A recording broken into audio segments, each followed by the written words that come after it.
नमस्कार दोस्तों, स्वागत है आपका सिविल माइंड्स एकेडमी की ऑनलाइन क्लासेस में। आज मैं लेकर आया हूं स्टेट इंजीनियरिंग सर्विसेज के मैथ्स के क्वेश्चंस का सॉल्यूशन पार्ट 2। तो चलिए स्टार्ट करते हैं। देखो, क्वेश्चन दिया हुआ है कि कोई राशि है, प्रिंसिपल क्या आपको क्या दिया हुआ है 9375 रुपीज, रेट R% दिया हुआ है और अमाउंट दे दिया है कितना 10545.6 कितने टाइम में 3 ईयर में। तो इसके हेल्प से सबसे पहले मैं आर की वैल्यू निकालूंगा। आर की वैल्यू कैसे निकालेंगे? एक फॉर्मूला होता है amount is equal to P into 1 plus R/100 की पावर n। क्या मैं इसको ऐसे लिख सकता हूँ 1 प्लस R/100 की power n is equal to amount by principal. Amount मेरा कितना दिया है 10,545.6 10,545.6 डिवाइड बाई 9375। देखो ऊपर से पॉइंट हटाया तो नीचे क्या लगा दिया 0 लगा दिया। ठीक, अब देखो यहां क्या बचा 1 प्लस R/100 की पावर n। इसको जब 6 से कैंसिल आउट करेंगे तो 6 से नीचे वाले कैंसिल आउट कीजिए 1 5 6 2 5 और ऊपर वाले को 6 से कैंसिल आउट करते हैं तो 1 7 5 5 7 6। ठीक, 17576। ठीक, देखो ऊपर वाला वैल्यू 26 का क्यूब है और नीचे वाला 25 का क्यूब है। तो क्या मैं इसको ऐसे लिख सकता हूं? अब जैसे ही बेस को मैं कंपेयर करूंगा तो आर की वैल्यू मेरी कितनी आ जाएगी 4%।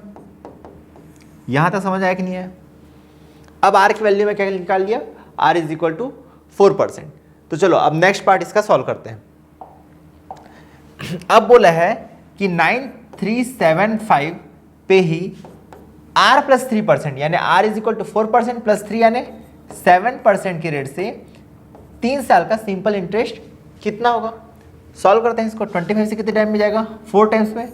25 से 37 7 5।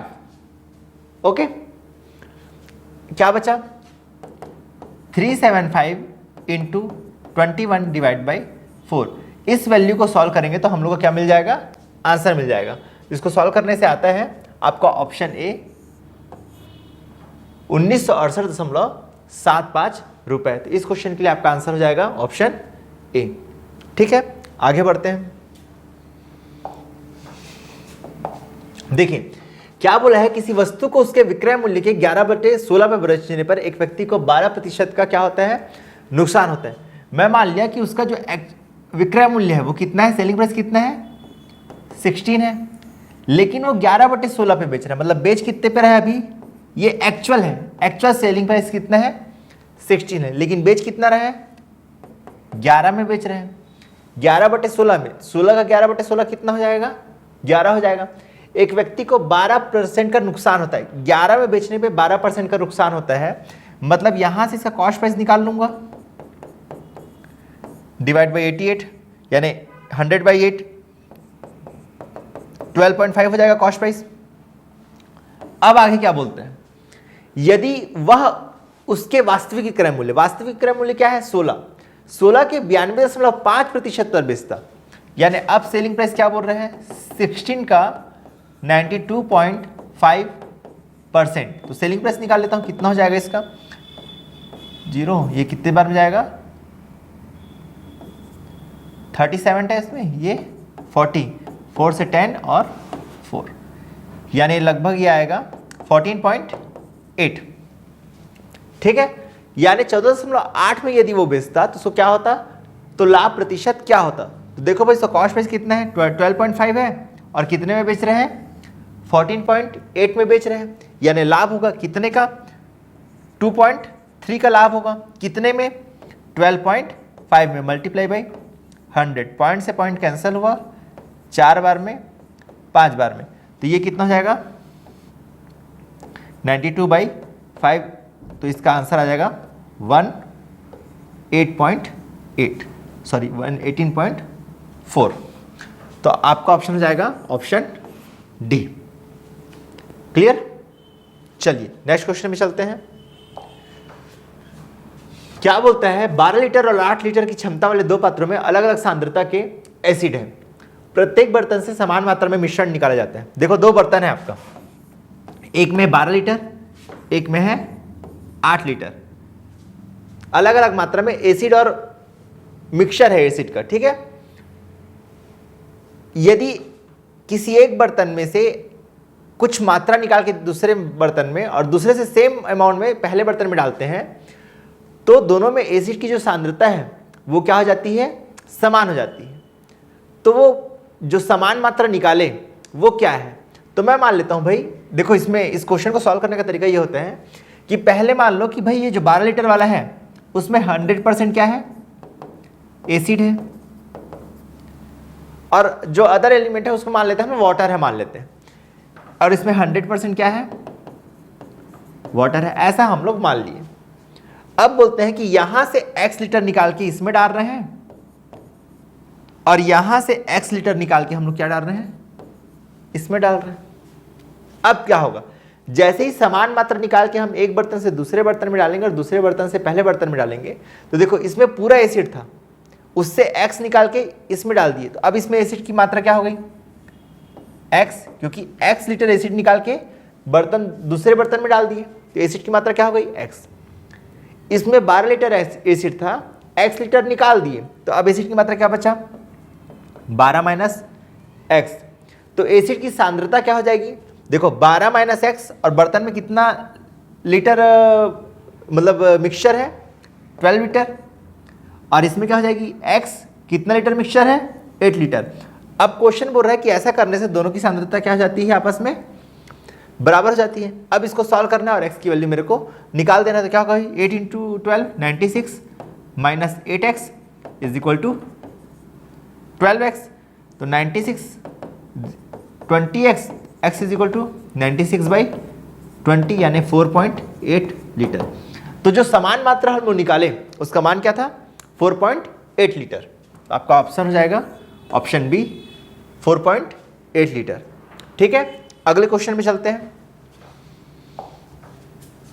क्वेश्चन में बोला है कि एक वृत्त है, वृत्त बना लेते हैं, और इसके बाहर एक बिंदु Q है, एक बिंदु Q है, और Q से एक ऐसी रेखा है QX A और QY B।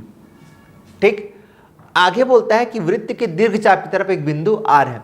देखो दीर्घचाप ये है तो यहां पे एक बिंदु क्या है, R है, और बोलता है कि RXA का कोण कितना है, 61, और RYB का कोण कितना है, 43। तो इसका वैल्यू निकालना है हम लोग को। ठीक है, वृत्त की एक प्रॉपर्टी होती है कि देखो ये वृत्त की दो स्पर्श रेखाएं हैं, तो जो बाह्य कोण बनाएंगे इन लोग, मतलब देखिए ध्यान से, ये वाले एंगल और ये वाले एंगल का वैल्यू क्या होगा, बराबर होगा। समझ में आ रहा है, मतलब ये YXA बराबर होगा एंगल XYB के। अब देखिए ये 43 है तो इसका भी वैल्यू कितना हो जाएगा, 43, और ये 61 है तो इसका भी वैल्यू कितना हो जाएगा, 61। अब ध्यान से देखिएगा, ये QYB, एंगल QYB, अगर इस पूरे एंगल की बात करूं तो ये 43 है, ये 61 है, यानी दोनों मिला के कितने हो गए, 104। तो ये वाला एंगल कितना होगा, ये वाला एंगल कितना होगा, 180 माइनस 104, यानी कितना हो जाएगा, 76। ठीक, वैसे ये वाला एंगल भी कितना हो जाएगा, 76। अब आइए ट्रायंगल QYX में ये दोनों का वैल्यू कितना है, 76 76, यानी कितना हो गया, 152, और त्रिभुज के तीनों कोणों का योग कितना होता है, 180, यानी Q का वैल्यू क्या आएगा आपका, 28 डिग्री। तो आपका ऑप्शन हो जाएगा, अरे देखिए ये 280 नहीं है भाई, 28 डिग्री है, ये 32 डिग्री है, तो आपका ऑप्शन हो जाएगा ऑप्शन सी, 28 डिग्री। क्लियर, आगे चलते हैं। देखिए, एक ट्रेन को एक समान गति से 470 किलोमीटर दूरी तय करनी है। 120 किलोमीटर चलने के बाद कुछ तकनीकी खराबी के कारण ट्रेन अपनी सामान्य गति से 7 किलोमीटर कम गति से चलने लगता है, जिसके कारण ट्रेन को 33 मिनट 20 सेकंड का क्या हो गया, विलंब हो गया।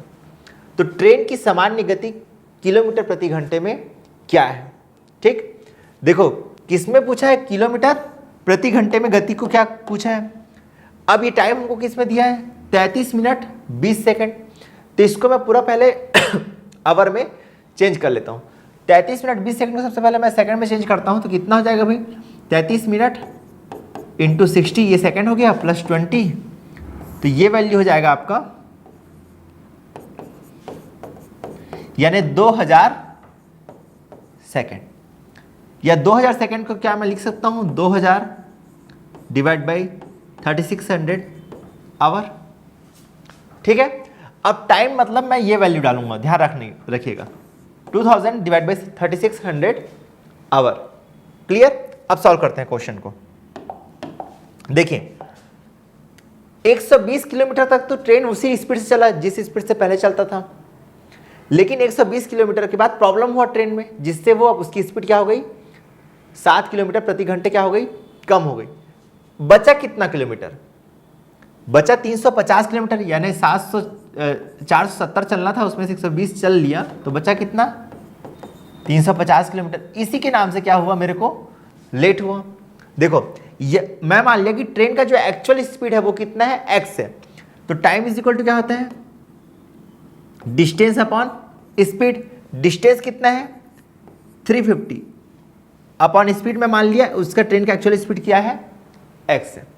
यदि वो x स्पीड से 350 किलोमीटर चलता तो जिस टाइम में पहले पहुंचा था उस टाइम में पहुंच जाता, लेकिन वो अब x से नहीं चला है, वो चला है x माइनस 7 से, इसलिए इसको ज़्यादा टाइम लगा। कितना ज़्यादा टाइम लगा, 33 मिनट 20 सेकंड, तो उसको माइनस कर दो यहाँ पे, यानी 2000 सेकंड डिवाइड बाई 3600 आवर। ये आवर में कन्वर्ट करके लिख दिया इसको डायरेक्ट में।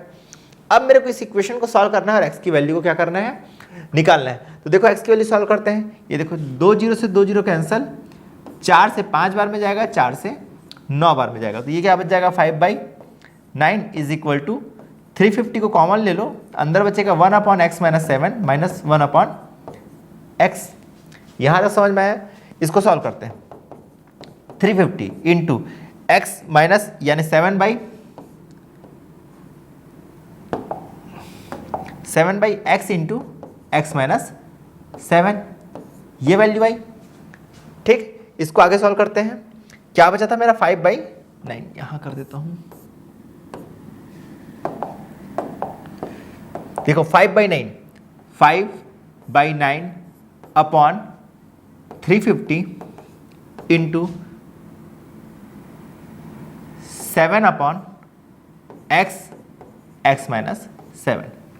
5 से कैंसिल होगा कितने टाइम में, 70 टाइम्स में। ये देखो 7 इधर लाऊंगा तो क्या बन जाएगा, 1 upon 70 into 63 is equal to 1 upon x minus 7।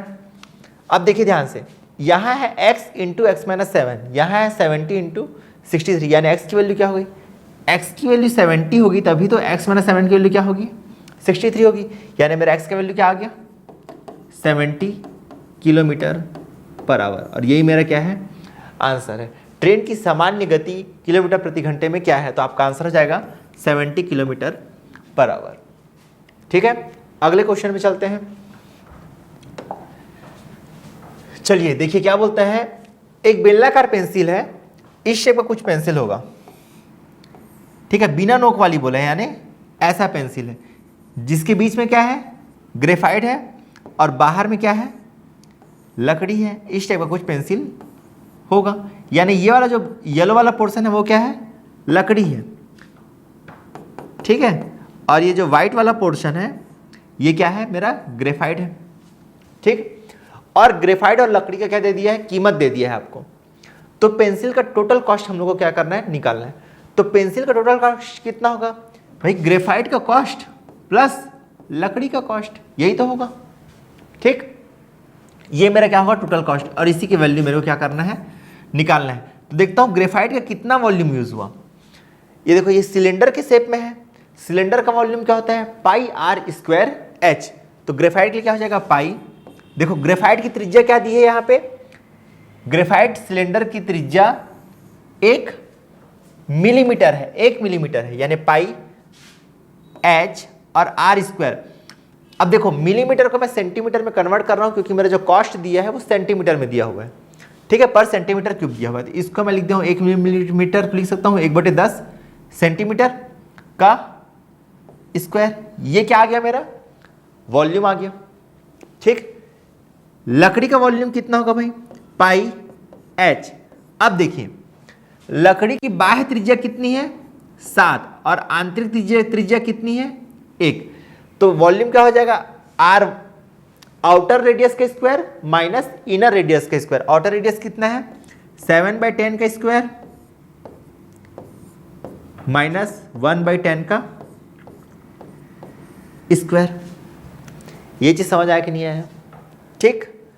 अब देखो ये वॉल्यूम है और कॉस्ट दिया है पर वॉल्यूम, लकड़ी का कीमत दिया है 0.6 और सॉरी ग्रेफाइट का कीमत दिया है 1.5, ग्रेफाइट का कीमत दिया है 1.5 और लकड़ी का कितना दिया है 0.6। ये दोनों को मैं जोड़ दूंगा तो मेरा क्या आ जाएगा आंसर आ जाएगा। तो चलिए सॉल्व करते हैं उसको, इसको मैं मिटा देता हूं एक बार। देखिए जो कॉमन चीज है उसको बाहर निकाल दो, पाई कॉमन है, एच कॉमन है, डिवाइड बाई 100 सब में कॉमन है। अब बचा क्या पाई निकल गया, एच निकल गया, डिवाइड बाई 100 निकल गया, यानी यहां क्या बचा 1.5 प्लस नीचे पाई निकल गया, एच निकल गया, डिवाइड बाई 100 निकल गया, अधर क्या बचा 0.6 इंटू 7 के स्क्वायर 49 माइनस 1 यानी 48। पाई की वैल्यू 22/7, एच की value 14 divide by 100 into 1.5 plus ये कितना हो जाएगा भाई 28.8, दोनों को जोड़ देंगे तो कितना जाएगा 29.8 30.2। अब इसको सॉल्व करेंगे, जो आंसर आ गया सॉल्व करने से वही मेरा क्या होगा आंसर हो जाएगा 7 2 टाइम्स में ये हो जाएगा 44। ये देखो 2 इंटू 22 कितना हो जाएगा 44 डिवाइड बाई 100, 44 इंटू 2 88, 44 इंटू 3 13 यानी आपका आंसर आएगा 13.28 लगभग। तो आंसर क्या हो जाएगा ये इसके करीब है ऑप्शन सी 13.33 के, ठीक है ना। यहाँ पे हम लोग थोड़ा सा अप्रॉक्सीमेट निकाले हैं इसलिए आपका आंसर क्या हो जाएगा 13.33। क्लियर, आगे चलते हैं। देखिए एक अर्धगोला, इसमें एक फिगर दिया हुआ था, यहाँ पे मिसिंग है वो फिगर, तो मैं फिगर बना देता हूँ आपके लिए। ये देखो एक ऐसा फिगर दिया हुआ था, ये घन है, क्या है ये घन है, इसके ऊपर एक अर्धगोला रखा हुआ है, यह है अर्धगोला हेमिस्फीयर। इसके सामने की दृश्य की आकृति में दिखाया गया है आकृति की कुल ऊंचाई, ये कुल ऊंचाई कितना है दिया है, इसका वैल्यू दे दिया है कितना 21 सेंटीमीटर, ठीक है। अर्धगोले के कुल पृष्ठीय क्षेत्रफल और घन के कुल पृष्ठीय क्षेत्रफल का अनुपात 11:28 है। आकृति का कुल आयतन सेंटीमीटर क्यूब में कितना होगा। देखिए जैसे मैं बोलूं कि ये अर्धगोला का जो त्रिज्या है, ये जो त्रिज्या है ये r है, तो इसकी भी वैल्यू r होगी। अब ये r है तो इसकी वैल्यू कितनी हो जाएगी, टोटल वैल्यू ये वाली r प्लस r यानी 2r। अब ये घन है भाई, इसका लंबाई चौड़ाई ऊंचाई सब सेम रहेगा, यानी सबकी वैल्यू क्या होगी 2r होगी। तो देखो ऊंचाई ये वैल्यू क्या होगी 2r और ये वैल्यू क्या है r, यानी 3r का वैल्यू कितना दिया है 21। 3r is equal to 21 centimetre, यानी r is equal to 7 centimetre, ठीक है। अब r का वैल्यू आ गया और आपको क्या निकालने बोला, आयतन निकालने बोला। आयतन तो हम r के वैल्यू से डायरेक्ट निकाल लेंगे, इसका ये क्या है, इसका यूज नहीं होगा यहाँ पे, ठीक है, तो चलो निकाल के देखते हैं। देखो भाई, घन का आयतन कितना होता है, देखो यहां पे आयतन क्या होगा, घन का आयतन प्लस अर्धगोले का आयतन। घन का आयतन कितना होता है, ए का क्यूब, या यहां पे आर लेके चले हैं, प्लस अर्धगोले का आयतन कितना होता है, 2/3 पाई आर क्यूब। यहां एज क्या है, 2r, यानी 2r की वैल्यू की, r की वैल्यू कितनी आई थी 7, 2r की 14, यानी 14 का cube plus 2/3 into 22/7 into 7 into 7 into 7। 14 का क्यूब कितना होता है, 2744, ये 14 का क्यूब होता है। 7 7 कैंसल, ये देखो ये बना 44 इंटू 49 डिवाइड बाई 3। अब इसको हम लोग क्या करेंगे, सॉल्व करेंगे। सॉल्व करते हैं इसको। 44 इंटू 49 कितना हो जाएगा भाई, सॉल्व कर लेते हैं यहां पे।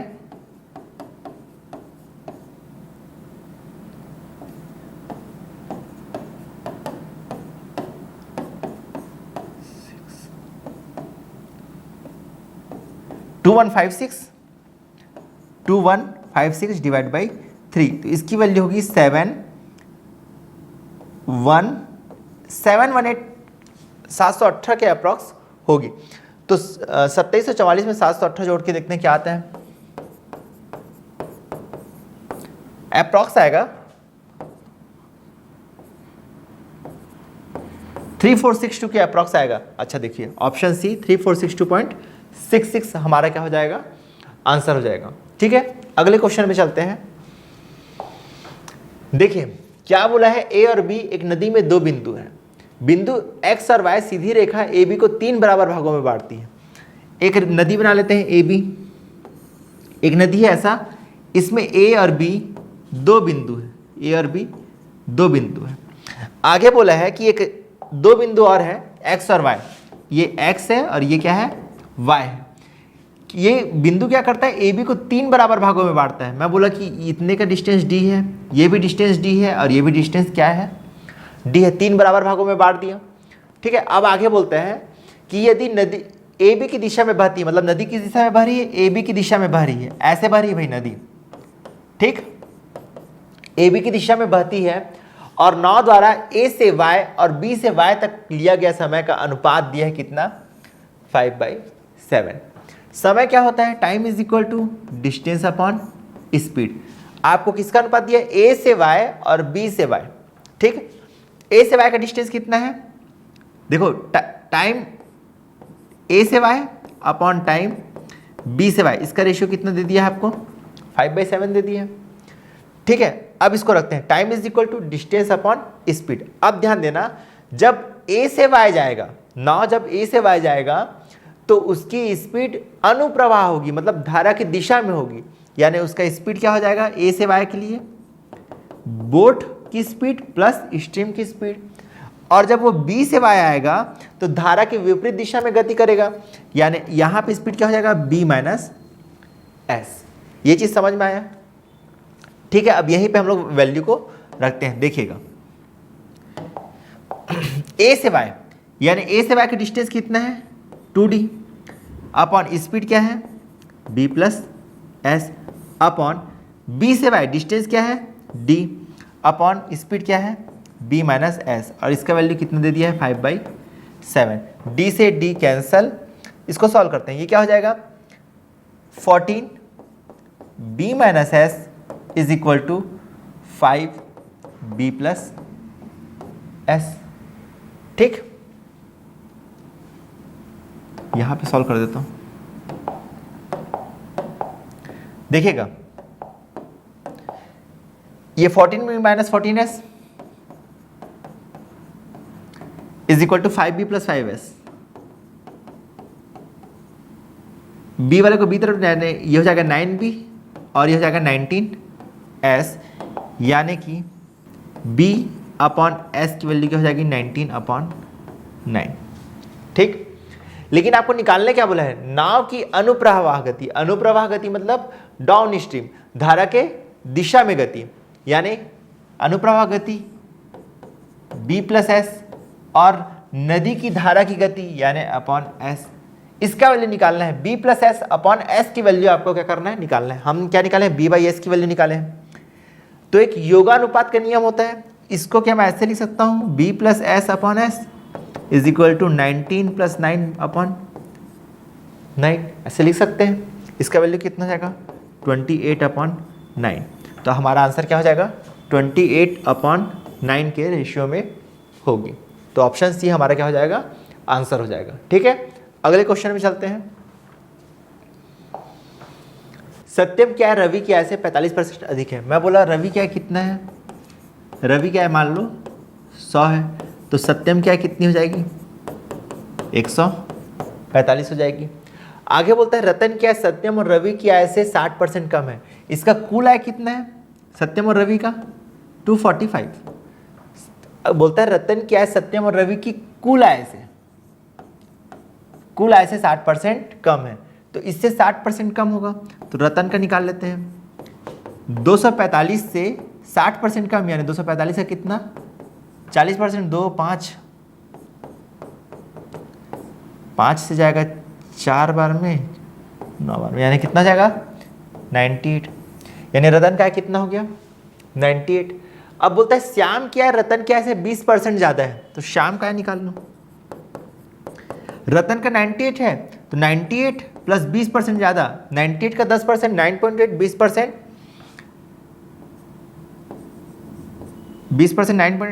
19.6 यानी 117.6।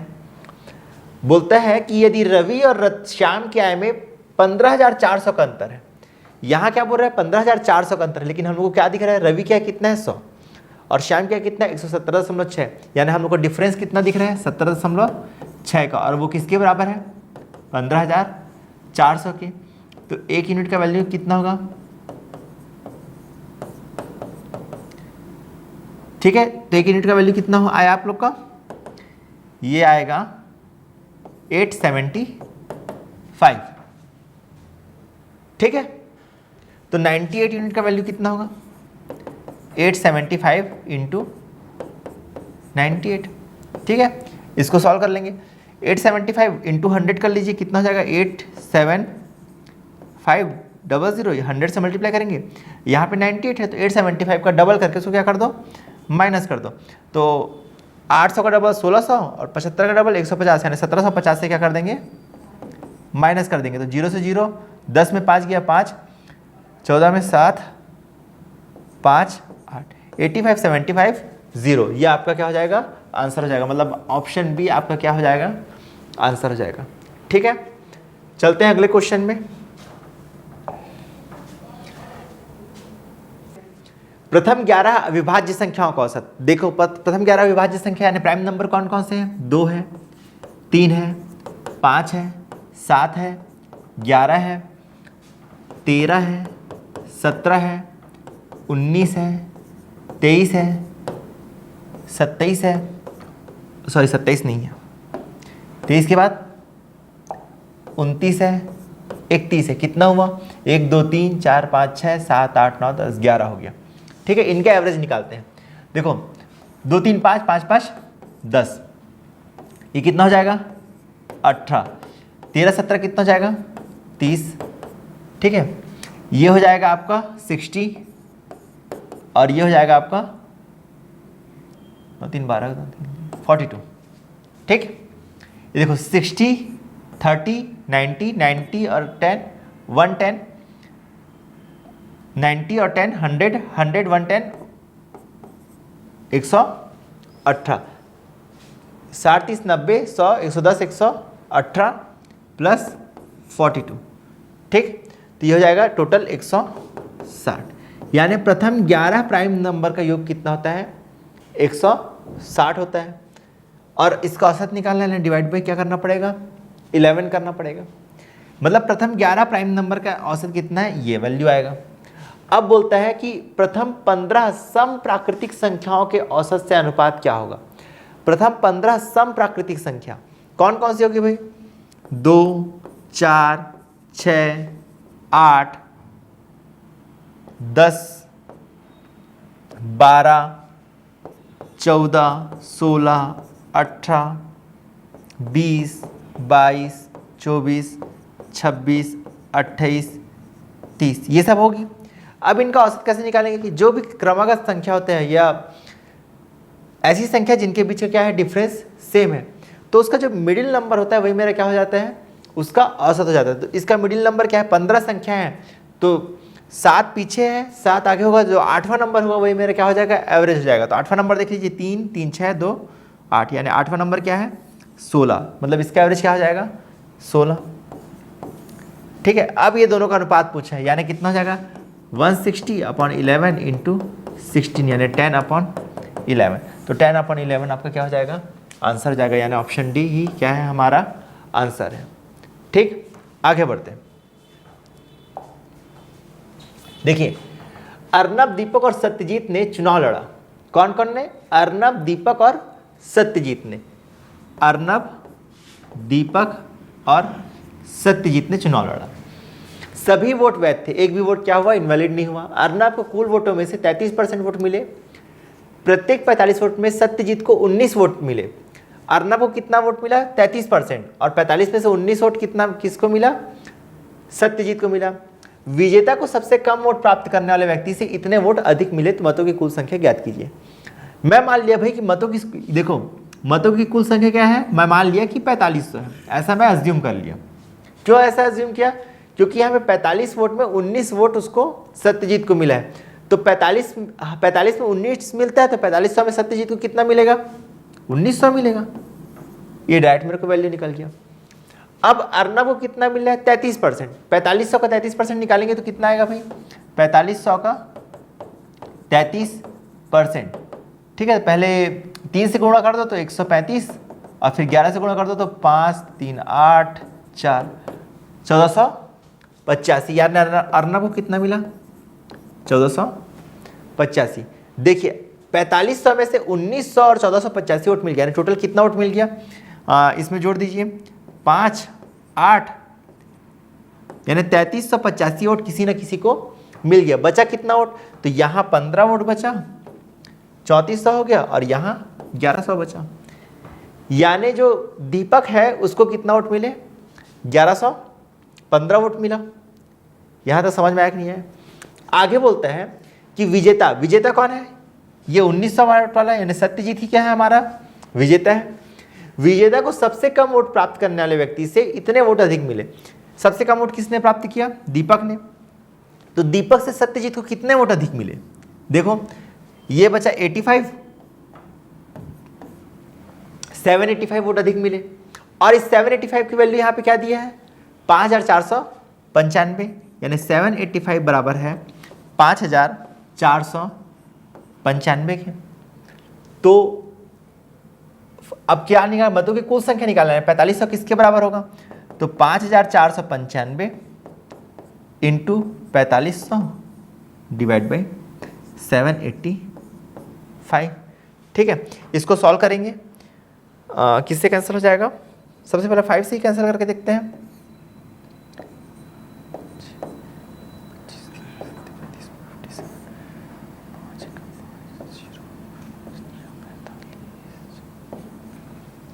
एक 1099 बार में गया, 157 बार में गया। ठीक है, ये कट जाएगा क्या इससे, 7, 157 इंटू 7 करके देखते हैं। देखो ये इसे डायरेक्ट 7 टाइम्स में कट कैंसिल हो जाएगा। ठीक है, तो 7 इंटू 45 का वैल्यू क्या आ गया, 0, 0, 7, 5, 35, 3, 7, 38, 3, 31, यानी 31,500। 31,500 क्या हो जाएगा हमारा आंसर हो जाएगा। यानी कुल मतदाता की संख्या कितनी थी, 31,500 थी। ठीक है, अगला क्वेश्चन देखते हैं। क्या बोला है, समीर, विवेक और तरुण ने इस अनुपात में निवेश किया और उसके निवेश की अवधि का अनुपात भी आपको क्या कर दिया है, दे दिया है। लाभ का 15% कार्यालय के खर्च रख रखाव में खर्च हो गया और शेष लाभ को आपस में क्या कर लिया, बांट लिया। तो यदि विवेक और समीर की हिस्सेदारी में अंतर कितना है, 6137 का है, तो कुल लाभ कितना होगा, ये हम लोग को क्या करना है, निकालना है। तो जब भी ऐसा अलग अलग अमाउंट में निवेश करें और अलग अलग टाइम के लिए निवेश करें तो लाभ किस अनुपात में बांटते हैं। जैसे P1 अमाउंट निवेश कर रहे हैं पहला वाला T1 टाइम के लिए, और दूसरा वाला P2 अमाउंट निवेश कर रहा है T2 टाइम के लिए, और तीसरा वाला P3 अमाउंट निवेश कर रहा है T3 टाइम के लिए। तो इस अनुपात में वो लाभ को क्या करेंगे, बांटेंगे। यहाँ पे दोनों का रेशियो दे दिया है, तो मतलब किस अनुपात में निवेश कर रहा है, 3 × 7 21, रेशियो 5 × 8 40, रेशियो 4 × 8 32। यानी जो भी लाभ होगा उसको आपस में इस अनुपात में बांटेंगे। ठीक, टोटल कितना हो रहा है ये 93। यदि 93 रुपये का लाभ हुआ तो 21 रुपये किसको मिलेगा, समीर को, विवेक को मिलेगा। 40 को कितना, विवेक को कितना मिलेगा 40, और तरुण को कितना मिलेगा 32। यहां तक समझ में आया? ठीक है। अब देखो क्वेश्चन में क्या बोला है कि विवेक और समीर का अंतर कितना है, 6137 है। तो विवेक और समीर का अंतर यहाँ पे कितना है भाई, 19 का अंतर है, और 19 किसके बराबर है, 6137 के बराबर है। तो एक किसके बराबर होगा, 6137 बटे 19। 19 से डिवाइड हो रहा क्या, 19 से 3 बार में 57, 4 2 बार में 38, 5 3 बार में, यानी 1 यूनिट का वैल्यू कितना आया 323। तो हमको निकालना है 93 यूनिट का वैल्यू। तो 93 यूनिट का वैल्यू कितना है, 93 × 323। ये वो लाभ है जिसको उन्होंने आपस में बांटा। लेकिन देखिए उन लोग लाभ का 15% पहले ही कार्यालय के रखरखाव में क्या कर चुके थे, खर्चा कर चुके थे। मतलब ये कुल लाभ का 85% हिस्सा है। तो 100% हिस्सा कितना होगा, 100/85। ठीक है, इसको सॉल्व कर लेंगे। 5 से गया ये 20 बार में, 5 से गया 17 बार में, 17 बार में, 17 से गया ये 19 बार में। ठीक है, और इसको सॉल्व करेंगे, 19 दिया 57, 5 19 और 9 गुणा करेंगे तो 171, 171 और 5 176 गुणा 20,